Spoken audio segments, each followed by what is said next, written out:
We're with Jean Trimbach today. Jean has just come to the Glazier's Domaine and Estates portfolio one more time. And welcome, Jean. Bonjour.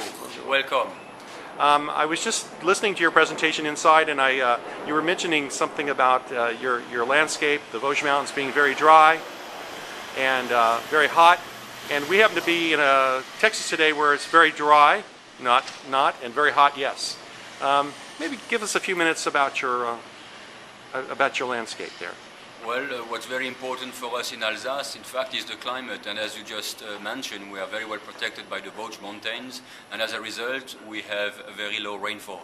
Therefore, our grapes are enjoying a full growing season up to the last days of October and sometimes early days of November, which is very important to produce extremely fruity, elegant, yet dry Trimbach wines.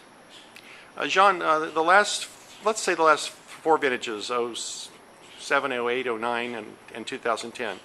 Could you give me a brief little... Well, yes, we are very happy in Alsace, and Alsace has been blessed with three exceptional vintage, 07, 08, 09, three exceptional vintage, again because of this wonderful microclimate, and 2010, I think we can already say that it's a very good vintage. Unfortunately, in 2010, the size of the crop was rather small because we lost roughly 30 to 35% of the crop. Are any of those vintages in Alsace, are there any parallels in other parts of the world, like in the Mosel or in Burgundy area, or do you have your own kind of vintage variations?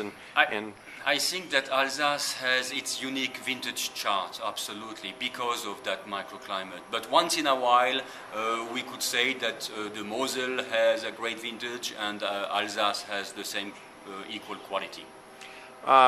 People look at white wines in the United States as wines to be drunk fairly young and fairly, and very cold in these parts. But your wines, just give us a few seconds and tell us about the aging potential of generally of your wines. Well, our classic wine, like the Pinot Gris Reserve or the Riesling, are aging anything up to 5 to 8 years. When it comes to the Gold Label series, when it comes to the Grand Cru wine, we are first aging these wines in our cellar prior to release, and when they reach the market, 4 or 5 years after the vintage, when they reach the market, they will age certainly another 10-15 years.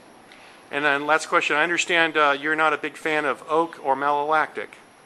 Well, no, because we work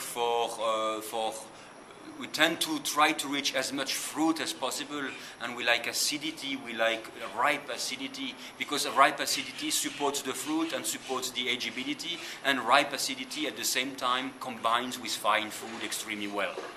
Well, your wines were really delicious and lovely today. I enjoyed it. I know we're going to have a ball selling them. We appreciate you coming into the market, and hopefully the next time you come here it'll be a little cooler. I wish Domaine and Estate a great success with Trimbach, and I'm very happy to be back to Dallas, even if it's slightly humid.